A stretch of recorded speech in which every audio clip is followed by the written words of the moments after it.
আপনি শুধু মানুষের ভালো আচরণ, কাউকে কষ্ট দেন না, সবর করেন, মানুষের গাল দেন, রাগ দেন, ধৈর্যের সাথে কথা বলেন, আপনি কাউকে আচরণে কষ্ট দেন না, শুধু এই ধৈর্য এবং আত্মনিয়ন্ত্রণের কারণে আপনি সারা রাত তাহাজ্জুদ পড়ার এবং সারাদিন নফল রোজা রাখার সওয়াব পেয়ে যাবেন।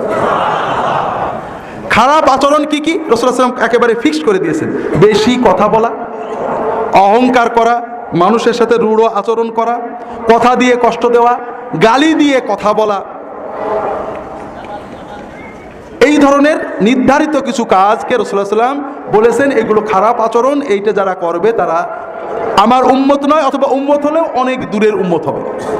আর ভালো আচরণগুলো উনি ঠিক করে দিয়েছেন, সেটা হলো বিনম্রতা, যার সাথে কথা বললে ভালো লাগে, মিশুক, আল্লাযীনা মুআত্তাউনা আকনাফান, যারা বিনয়ী, বিনম্র, রূঢ়তা নেই, আল্লাযীনা ইউলাফুনা ওয়া ইয়ালাফুন, যারা মানুষকে সহজে আপন করে নেয়, মানুষ তাদের কাছে গেলে মনটা আপন আপন লাগে, সৌহার্দ্য অনুভব হয়, যারা শোনে, যারা মানুষের কথা মন দিয়ে শোনে, মানুষের কাজে রাগে সবর করে।